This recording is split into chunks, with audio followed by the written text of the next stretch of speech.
তরুণী সিলেকশনের ক্ষেত্রে আগে তরুণদের ভাবতে হবে যে সে গোল্ড চায় না ডায়মন্ড চায়, যেন রিয়েল লাভ চায়। জায়েদ খান ভাইয়া আমার মেয়েরও খোঁজ খবর নেয়, জিজ্ঞাসা করে যে মামুনি কেমন আছে, লাস্ট কথা হচ্ছিল। তো আমার মেয়ে নতুন ডিগবাজি দেওয়া শুরু করে দিয়েছে।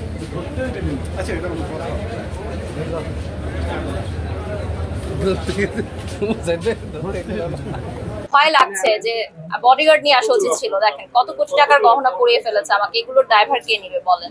কত কোটি টাকার গহনা? এটা তো বলতে পারবেন আমার পাশে যিনি দাঁড়িয়ে আছেন যে কত কোটি টাকার গহনা পরিয়েছেন আমাকে আজকে প্রমোশনের জন্য এনে, বলেন আপনি বলেন।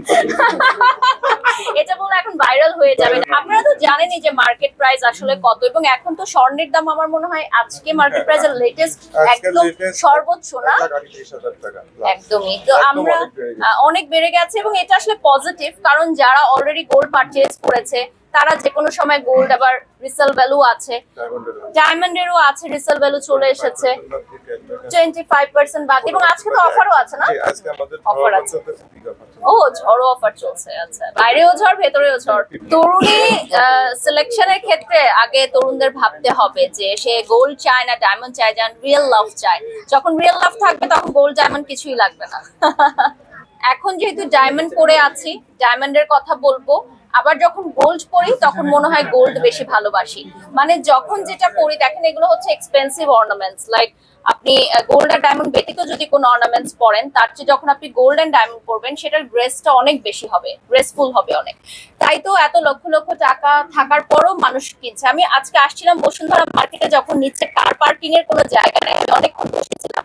ইনফ্যাক্ট সবচেয়ে বেশি ভিড় আমি দেখলাম এই আমাদের নতুন যে বসুন্ধরা সিটিতে যে জুয়েলারি সিটিটা করেছে শুধুমাত্র গোল্ড এন্ড ডায়মন্ডের জন্য। এখানে প্রচুর মানুষের আনাগোনা। তার মানে কি, মেয়েরা পছন্দ করে, কিনতে ভালোবাসে এবং কিছু টাকা জমিয়েই তারা কিনে। আর দেখুন, এক একজনের বিজনেস স্ট্র্যাটেজি এক এক রকম, পলিসি এক এক রকম, এক একজনের কালেকশন এক এক রকম।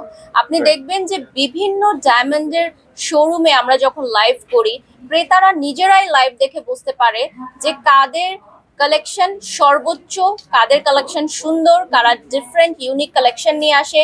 জায়েদ খান ভাইয়া আমার মেয়েরও খোঁজ খবর নেয়, জিজ্ঞাসা করে যে মামুনি কেমন আছে, লাস্ট কথা হচ্ছিল। তো আমার মেয়ে নতুন ডিগবাজি দেওয়া শুরু করেছে। মানে ও ফোনে দেখেছে যে জায়েদ খান ভাইয়া ডিগবাজি দেয়, মানে আমি তো ভিডিওগুলো দেখি, ওর বাবা দেখে, তো আমার মেয়ে নিজে নিজে চেষ্টা করছে। তো আমি ভিডিও করে আবার জায়েদ খান ভাইয়াকে পাঠিয়েছি যে ভাইয়া দেখেন আপনার ফলোয়ার মাত্র 2 বছর বয়সে এখনই ডিগবাজি দিচ্ছে। তো ভাইয়া আবার বলেছে হ্যাঁ আমার একদম ছোট্ট ভক্ত।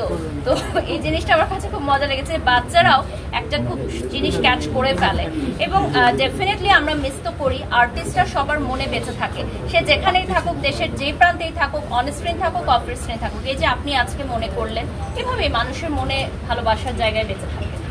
সংবাদ, ফিচার ও অনুষ্ঠানের জন্য ভিজিট করুন সংবাদ প্রকাশের ওয়েবসাইট এবং যুক্ত থাকুন ফেসবুক পেজ ও ইউটিউব চ্যানেলের সঙ্গে।